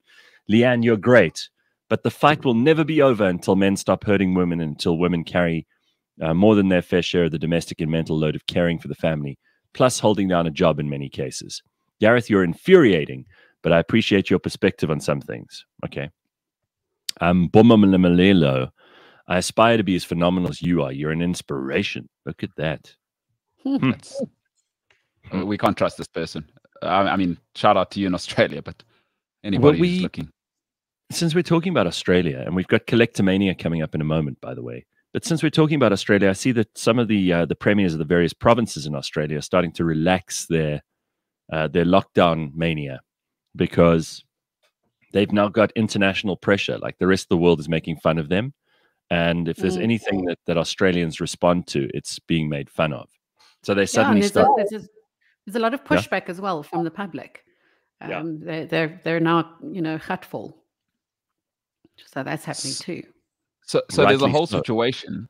I don't know if you know this, but the rugby championship got moved to Australia, right? And their rugby team right now is honestly the worst thing on the planet, right? They'd lose to Grey Bloom's third team, which is a high school in South Africa for our international listeners. Absolutely dog show. But now what's quite weird about that whole thing is the stadium's more full. Like New Zealand just absolutely trounced them on the weekend with 14 men. But it's more full of like New Zealand supporters because their rugby team's so crap. But it's weird because they have all these lockdowns, right? But the stadiums are packed. Like, what's going on? Are you worried about COVID or not? Hey, Sheila, are you worried about COVID or not? Yeah, I don't think people can make their minds up about this thing. They flip-flop, and not just governments, but individuals. Like people make these weird rules up for themselves. And I was kind of pleased we hadn't gone down the corona path today, but since we're here, and it's my fault for bringing up what mask I should wear, and thanks for all the suggestions, by the way. I'll implement those with 2 weeks to go before my trip. But some people have these rules. They make up these rules. They did it before corona. They'll say, for example, they need to keep some hand sanitizer in their bag, and they'll use that. People were doing this before we had a virus. They will. I don't touch the doors in bathrooms, for example. I've got these weird ways of opening doors that don't involve me having to touch the handle. Yeah, there are lots of you get the elbow, you get the little thing at the top of the door that automatically closes it. You can push against that with a bit of toilet paper or tissue on your hand, and you can open it that way. And then you hold it with your foot. You hold it with your foot, and you throw the stuff away. Now, I mean, that's not a. What life do you live? No. This is what I've always done, Leanne. You know this is me. Really? I mean, your whole life. You've done this your whole life. I do not like. If I don't know you, I don't want to have any physical contact with anything that you've touched. I don't know where you've been. You might be filthy. And I've always felt that people are generally quite filthy. That's one of the reasons I'm sort of pleased that we don't have to greet the way we used to. Now, you elbow bump people or you fist bump them, but you don't have to do the handshake with everybody. Like I do the handshake out of pure politeness and because that's culturally what I was raised to do. When you greet someone else, you shake their hand. But principally, I actually prefer not to do that stuff. I quite like not touching other people who I haven't decided to touch. Japanese. You should be you. Japanese. You're very tall. Might be a problem, but Japanese. That's what you really need.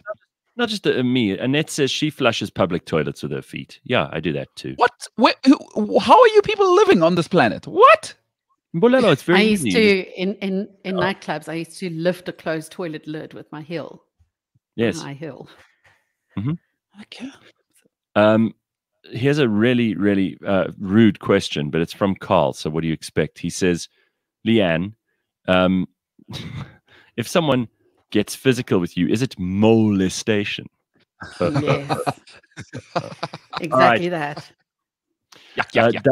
Dustin's giving us the detail here. He says that in Australia, only Victoria, New South Wales, and Australian Capital Territories are in lockdown.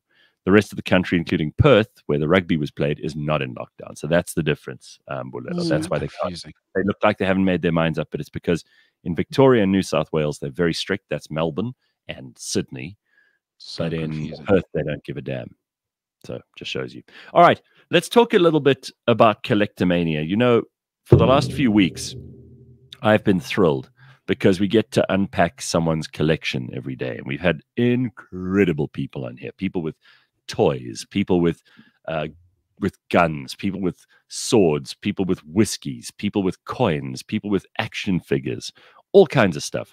And Collectomania is fantastic. It is brought to you by the South African Gold Coin Exchange and the Scoin Shop. And if you are a collector of interesting or unusual things, then get in touch with us. I mean, you're spending a lot of your time and a lot of your money assembling an incredible collection. You should be telling people about it. And we would love to be the way that you get your story out there. I mean, some of these collections are like world record breaking.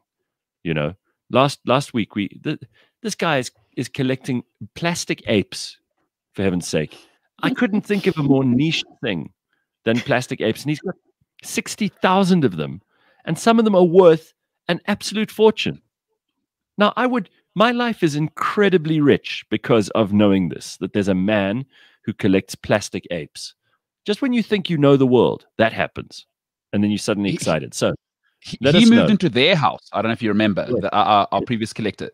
Those apes live in the house he's in. Yes, it's his second home where he keeps the apes. Yeah, that's right.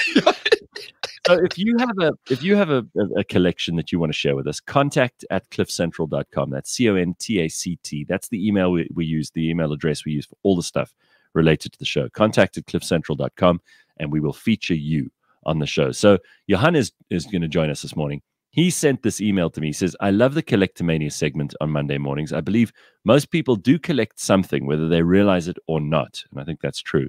I collect something quite unusual. To my knowledge, it's something no one else in South Africa collects. And it all started when he was 5 years old. So, hey, Johan, how you doing, dude? Hello, guys. How are you? Good. Nice to see you. Yeah. Nice to be on the show. Yeah. Listen, thanks for sending us the email. You really got everybody's attention because you said, to your knowledge, no one else in South Africa collects what you collect. And I think part of the clue is what we can see in the background there. So tell us what your collection is and what you started doing at 5 years old. Well, at 5, I started, I developed this infatuation with the Statue of Liberty after my mom was paging through an encyclopedia, and I saw it and I asked her about it. And she basically explained the history of it to me, and I was just enthralled by it. I couldn't believe that something that big existed or so colossal. Yeah. And ever since then, I was trying to collect anything I could about her. So newspaper clippings, little figurines, you name it. But as I mentioned in the email, it's not something you can just walk into a store and buy. So it's really difficult collecting these, especially if you don't travel as often. So I often rely on friends or friends of friends that goes to the US to actually bring me these little statuettes or whatever they can get about it. In the old days, it wasn't like you could just go online and buy this stuff, right? Yeah, no, absolutely. Online shopping was not a thing back then. So I had to. I believe my mom got me one through the post, and this was my first one that I received from my mom. That's pretty substantial. That's huge in the post. But it says made in China on the back. So even though it was bought in New York, it was still made in China. But at the time, this was 1992, by the way. And it was amazing because I think I was 10 years old at the time when I got it. And that was the first of many. So there's something about that statue, right? And I think that when the French made it, and they gave it to America as a gift, I think that they must have known there was something about this that would be symbolic of what the United States wanted to achieve. And they often, especially people who are very pro-immigration, they always have the Statue of Liberty there with that, bring me your weak, you're tired, you're hungry, and we will, what is this? Your huddled masses. So with the Statue of Liberty, actually, interestingly enough, the Americans didn't want it when it was first proposed by the French. They said that it's going to look like a sack of potatoes with a stick sticking out of it in the harbor. And it was actually Joseph Pulitzer that had to do crowdfunding in the 1883 to actually assist in building the pedestal for it because the US didn't want it. Amazing. And it is a beautiful statue. I mean, so obviously it's green because it's made of copper, right? Yes. The copper, as it corrodes, it actually gets a patina on it, or the patina is a layer. It's like rust for normal steel, but it actually protects the copper. And so that's why she appears as green today. And have you been to see the actual statue? Oh God, Gareth, I wish. It is one of my lifelong goals to go and see it. But at the moment, I think everything's a bit of a mess. And I know that actually trying to go and visit the statue is quite difficult, purely because of the amount of crowds that it draws. But it is something that I would love to do one day. So let's go back to the collection for a second. So your mom gets you this first one, and you're at a very young age. But didn't you send a letter to the mayor of New York, who was at that stage David Dinkins? By the way, I met David Dinkins. I was in New York in 2014, and we did a tribute to Nelson Mandela. And David Dinkins, he was the first black mayor of New York, and he's still in politics. Well, I think he died just a short while ago, but he was in politics up to then. And a really charismatic, interesting dude. So he was mayor, and you decided to send him a letter. Well, my mom actually did without me knowing, and she kept on writing him letters with little pictures that I would draw at school, and she would include those little pictures of the statue in with those letters. And one day he asked Alexandria Mucelli to actually acknowledge the letters and just give her an address to where she can purchase a replica from. So I actually don't know how many letters she wrote, but that just speaks to my infatuation with it, that I couldn't stop talking about it or drawing it. I was actually once I was called into the principal's office. I think I was in grade 2, because in our art class we had made things out of clay, and I made the Statue of Liberty, and my teacher actually thought that I had someone do it for me. So I was brought into the principal's office. It got squashed, and I had to redo it right in front of the principal. Oh my Lord. Yeah. Wow. It has to be funny. Like, you imagine you're the mayor of New York, and some kid has a mom who realizes his obsession is out of control, and she sends you all these drawings that this child has been making of the Statue of Liberty. It must be like, somebody give this child a Statue of Liberty toy. And listen, if you've been to New York, they sell them all over the place. They're cheap as chips. You get things, you get versions this big, this big, this big. Now, how many do you have? I've got about 12 of them at the moment, and most of them, they, like I said, I bought at the airports, or there was only one that I procured from Liberty Island itself, and that it was a gift to myself on my 21st birthday. And it took forever to get here, but yeah. Then also another one that I have that's actually quite valuable is this little one here. She's actually made up from metals that was taken off of the statue during its 100-year renovation. Mm-hmm. And it was melted down into little statues like this and then sold. So they come with a little unique number and a certificate of so you're telling me that's made out of the original stuff from the Statue of Liberty. Yeah, so the internal ribs from what was made by Gustav Eiffel, all of the internal structure that they had to replace that was corroded and all of that got taken off, replaced, and all of those metals got melted down into these little figurines. That's so cool.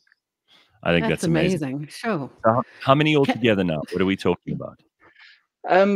Plus minus 12, and then this one, the big one behind me that I made in 2012. So next year she turns 10. The actual statue turns 135 this year on the 28th of October. It's amazing. But now, if we can address the statue in the room, how big is that statue? And you made it. What's it made of? Godly, and you're going to laugh if I tell you, it's made out of window putty. Okay. Oh. That's good going. It's better than anything I could imagine. Well, yeah, she's about the size of a 10-year-old child because she's standing quite tall because of the pedestal that she's on. But I've got on this one's tablet, I made her a little bit more South African.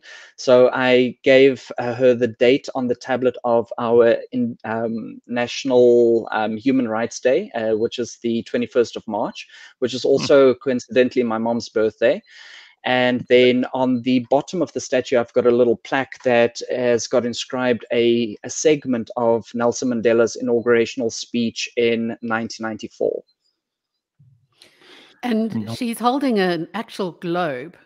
Yeah, she's holding a lamp up there, and it actually changes color, so you can change it to whichever color you want. That is awesome. That's so cool. That is awesome. So did you have to run electrics through her arm and through the body of the statue? Wow. Yeah. Yeah, I wanted it as a lamp for my lounge. Johan, do you think you're going to cry when you see the actual Statue of Liberty one day? I think I would be beside myself, Gareth, purely because of the rich history and me so wanting to go and see it. But I've heard, I know that Bulawayo would tell me that it's quite disappointing and it's so small, it's all this, you know how he's like. And because he's probably been there a million times already. So he travels a lot. He'll tell you that. Yeah, so that is. What do other people think of this obsession of yours? I mean, at school, it must have been a bit irritating for you because people are like, "Oh, he's single-minded about this. He's completely into the Statue of Liberty." Did people tease you?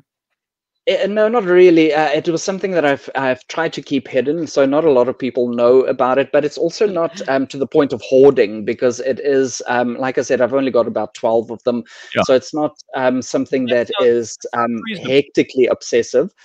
But there are Statue of Liberty collectors groups on Facebook, and those guys gets a little bit insane, where they change their surnames to Liberty. They make the facades of the Statue of Liberty on the outside of their houses and things like that. So yeah, I'm a mild collector in comparison. Has anybody said to you that this is a problem? Has anybody been in your company and said, look, please don't tell me any more facts about the Statue of Liberty, I'm over it now? Oh no, I don't volunteer those facts unless they ask. So it's not something that I would just go and boast about and say, but did you know that the statue is 46 meters high, blah blah blah blah blah. Yeah. But by the way, I just imagine, Johan, you have absolutely nailed it with the statue as a main feature. That as a first date, and you don't even tell the person you're on a first date with. You just have the clicker under a pillow on the couch or whatever. Every now and then, just boom, the Statue of Liberty is changing for us. Oh, are you kidding me? Let's get the picket fence up now. Oh, unbelievable! Just awesome. Indeed. And sorry, I thought this is such an awesome thing to be obsessed with, because it's a message that'll last. It's not like shoes. This is something that matters to all of us. If you're correct of mind, is liberties for everyone. This is a great obsession. You know? That's it. I think my fascination with her started with the history of it and what she stood for. And this is something that we didn't really have in this country. And I'm like, my God, why? Liberty and freedom for all. That's what it is. And I think out of all of the countries, we should be the ones that should be celebrating it. Dude, I think it's great. And, you know, if you consider this statue is a work of art, it's the modern Colossus of Rhodes. I mean, you know, it's a wonder of the world. It's one of the things in New York that everybody wants to see. And it's on this. I mean, it's really quite incredible. I was on a little boat, and you do these boat tours around Liberty Island. And I decided not to get off and actually go up onto the statue because it was beautiful enough from, you know, having seen it from the water and everything. No, I know, maybe I've missed out there. I mean, you wouldn't have missed out. But I also, I've always looked at it as a symbol of more than just being, you know, the lady in New York Harbor or some gift from France to America. I think that there is a part of everybody that kind of just has to nod their head and agree that this is quite a great symbol. Americans are very proud of it. And it's one of the things that all Americans, the ones who are angry with each other the whole time, the ones who are just trying to live their lives, the people in between, they all love that Statue of Liberty. And it's just funny that you're born here in a country like South Africa, and that thing can symbolize for you a whole lot too. It's beautiful. I love it. Yeah, it's a shame though that some of the Americans use it as a within pop culture to sell hamburgers. Yeah. Well, listen, keep on collecting these. Let us know when your collection gets up to 100, and then we'll call the police. And I hope you get to see the Statue of Liberty itself one day. I think you sound like the kind of person. I hope someone's listening who's just got extra money lying around and go, well, let's send this guy to the Statue of Liberty because you can make a documentary on that. My husband will be thrilled. Oh yeah. So then don't take any of those dates I was suggesting. Sorry, I didn't realize you were already taken. Yeah. You know, I wanted to say to Leanne, you know what? If I'm such a super fan that if I wasn't married already and if I wasn't gay, then me and you could have given it a shot, Leanne. Well, Leanne. I'm not married or gay, so it's definitely an option from my side. Yay! All right, Gareth, one more thing before you go. I know last week you spoke about vexillology and the study of flags and all of that, and I agree with you about the rainbow flag. It is atrocious. However, I do like the South African version. Yeah. Oh, is that a South African gay flag? Yep, that's it. Yes. Lovely. Do you display it somewhere in your house, or? We've actually got 3 flagpoles in the yard that when we have our pool parties, Mbulelo, the proper ones, they are out and about. Sounds like a fun. I love it. All right, dude. Thank you so much, Johan. Great to meet you on the show this morning, and great to have your collection on the show. And I hope we'll hear from you again soon. Thank you. Awesome. Thanks, Cheers. Bye. Yeah, that's Johan McClellan and his collection of. I mean, I think it's fascinating. Just Statue of Liberties. Last week we had plastic apes. Now we got Statue of Liberty. You decide which one you like the most. It's great, right? What we should do, they should get together and we can redo King Kong. I mean, obviously the famous scene. Hey, we're thinking now. Union Bill, or what's it? What's the building that King Kong's? You just put 2 collectors on the same movie. That's what you've just done. I like it. That's what, yeah. So we have very, very Kong climbing. All right. So what's on the agenda for this week? Who's doing what? What's happening? Got a new trainer. You got a new trainer? Yeah. I decided this thing of just being above average, no good. I'm just going to take it to the next level. So I started up the road here, and yeah, old Ben Karpinski's inspired me to. You should always be taking it to the next level. As much as I think I'm doing it, there's another level. So got a new trainer, started yesterday, and be a whole different human by November. And I'm always impressed, and I hope that turns out to be you. What are you going to become, like Superman? Is that your eventual end point? Like, how do you know when you've achieved this? You know how Dr. Hanan this morning said, if you don't know where you're going, anywhere will do. So how are you measuring this? Because you're a results-based guy. Are you going to be weighing yourself, doing those caliper things with the muscles to check how big they are? What are you looking for? Nah, I'm already 10% body fat now. I've gone up from 8%. It's disgusting. So it's time to sort of shed that. But no. It's all about constantly shedding skin, right? There's always a new level to be found. We're always measuring how strong I am, or whatever. That's fine. That's one thing. But I mean, I'm investing now. I've always said to people, I'm investing for when I'm 50. Is keep shedding skin. The sports scientists always are saying, here's some new stuff. Let's check your hips. Let's check this. Let's check that. For me, I want to be able to do this for the rest of my life. And while I can do it, I want to know what my apex is, dude. Like, I'm not really interested in here's the finish line. Yeah, I just thought there was a specific goal that you were heading towards with all of this. Well, yes, I am running 100Ks in November. So that's, I mean, we're going to be working towards that and a few 100-milers next year. So there is a short-term goal, but... All right, so just a quick reminder, if you enjoy Collectomania, then you've got to tell us if you've got a collection. We want to feature it. So send us an email, contact@cliffcentral.com, no matter how weird your collection is, because you've seen, like, we've done a bunch of pretty bizarre collections here on the show. We want to hear from you. Collectomania brought to you by the South African Gold Coin Exchange and the Scoin Shop. And if you are interested in sharing your collection with us, then email us ASAP, like Johan did. All right, have a happy week, everybody. We will see you tomorrow at 6 a.m., bright and early. Coming up, we've got Muzi Kuzwayo. And I mentioned that Muzi is an old friend, but he's just written an incredible book called South Africa's Promise. And it's a mini manual for the new heroes and heroines that South Africa needs. That could be you. So don't miss this. It's coming up. And you're late. Exactly. An 8 a.m., that's just now, interview with Muzi Kuzwayo. Take a listen to it. It'll help you get through your day. It'll help South Africa get through a pretty tough time.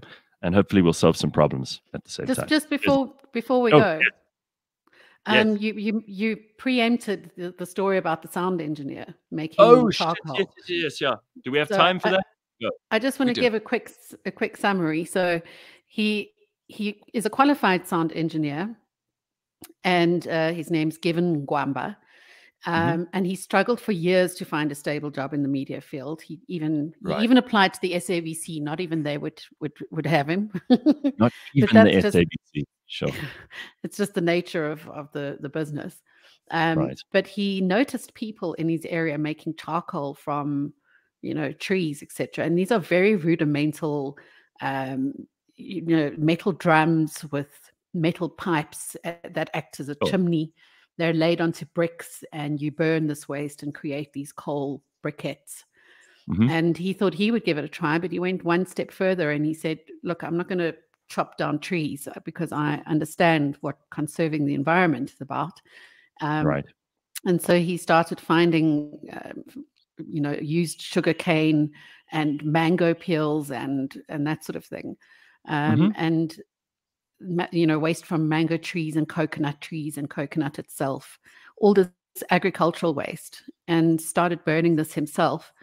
And he's got the best charcoal on the market in the area. It burns the best. It has the least smoke, so much so that he now supplies Pick n Pay in his province, which I think is amazing. Currently in talks with Spar as well to get his charcoal out there. This is a guy who's burning stuff to make a product, which, he was a qualified sound engineer, but now he's doing this. And it just shows you have no excuse. None of us have an excuse. If this guy can make a successful business and supply Pick n Pay now, which is probably a really big contract. I mean, what's wrong with me? What's wrong with you? I think it's amazing. He's now got a whole team. He's still doing it in his backyard on an empty piece of land. To produce the charcoal, and they are now in the works to have a warehouse built. Amazing. And if you're interested and you're in Mpumalanga, it is the Nzilo charcoal briquettes. Nzilo. Nice. Nzilo. All right. Thanks, Ass. I'm glad because I completely forgot about that story, but I kind of threw it in there and we needed to get to it. So I'm glad you remembered. We'll see you on Friday. Bulelo and I will be back with you tomorrow morning. It's Tuesday tomorrow, and we've got the month of September that is stretched out in front of us and good weather on the way. Good things. Cheers. We'll see you tomorrow.